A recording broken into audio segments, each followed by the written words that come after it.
بسم اللہ الرحمن الرحیم۔ السلام علیکم۔ مدینہ کا بازار تھا۔ گرمی کی شدت اتنی زیادہ تھی کہ لوگ نڈھال ہو رہے تھے۔ ایک تاجر اپنے ساتھ ایک غلام کو لیے پریشان کھڑا تھا۔ غلام جو بھی بچہ ہی تھا وہ بھی دھوپ میں کھڑا پسینوں پسینہ ہو رہا تھا۔ تاجر کا سارا مال اچھے داموں بک گیا تھا، بس یہ غلام ہی باقی تھا جسے خریدنے میں کوئی بھی دلچسپی نہیں دکھا رہا تھا۔ تاجر سوچ رہا تھا کہ اس غلام کو خرید کر شاید اس نے گھاٹے کا سودا کیا ہے۔ اس نے تو سوچا تھا کہ اچھا منافع ملے گا، لیکن یہاں تو اصل لاگت ملنا بھی دشوار ہو رہا تھا۔ اس نے سوچ لیا تھا کہ اب اگر یہ غلام پوری قیمت پر بھی بکا تو وہ اسے فورا بیچ دے گا۔ مدینہ کی ایک لڑکی کی اس غلام پر نظر پڑی تو اس نے تاجر سے پوچھا کہ یہ غلام کتنے کا بیچو گے؟ تاجر نے کہا کہ میں نے اتنے میں لیا ہے اور اتنے کا ہی دے دوں گا۔ اس لڑکی نے بچے پر ترس کھاتے ہوئے اسے خرید لیا۔ تاجر نے بھی خدا کا شکر ادا کیا اور واپسی کی راہ لی۔ مکہ سے ابو حذیفہ مدینہ آئے تو انہیں بھی اس لڑکی کا قصہ معلوم ہوا۔ لڑکی کی رحم دلی سے متاثر ہو کر انہوں نے اس کے لیے نکاح کا پیغام بھیجا جو قبول کر لیا گیا۔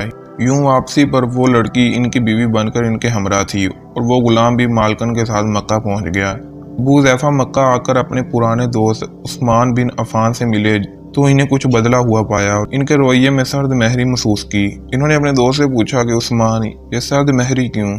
تو عثمان بن عفان نے جواب دیا کہ میں نے اسلام قبول کر لیا ہے اور تم ابھی تک مسلمان نہیں ہوئے، تو اب ہماری دوستی کیسے چل سکتی ہے؟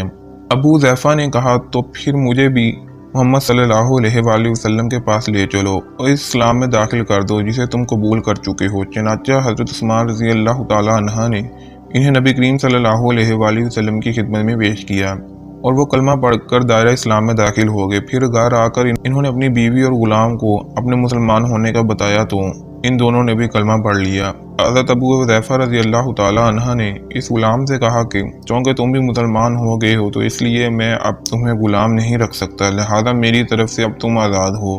غلام نے کہا آقا، میرا اب اس دنیا میں آپ دونوں کے سوا کوئی نہیں ہے، آپ نے مجھے آزاد کر دیا تو میں کہاں جاؤں گا؟ حضرت ابو حذیفہ رضی اللہ تعالیٰ عنہ نے اس غلام کو اپنا بیٹا بنا لیا اور اپنے پاس ہی رکھ لیا۔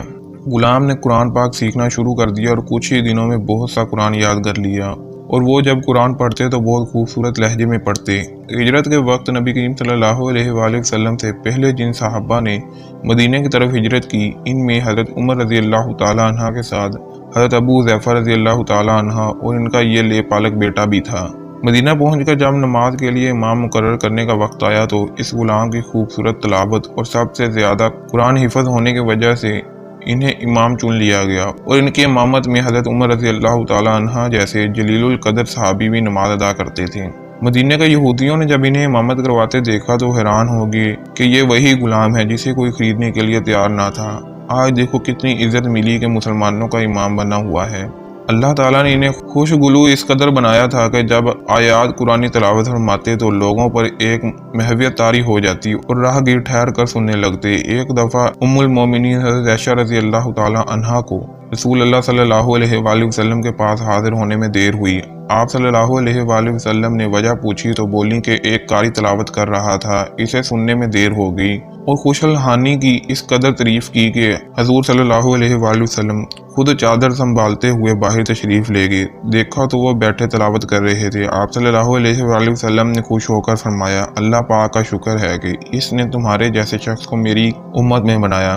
کیا آپ جانتے ہیں یہ خوش قسمت صحابی کون تھے؟ ان کا نام حضرت سالم رضی اللہ تعالیٰ عنہ تھا، جو سالم مولوی ابو حذیفہ رضی اللہ تعالیٰ عنہ کے نام سے مشہور تھے۔ انہوں نے جنگ موتا میں جام شہادت نوش کیا۔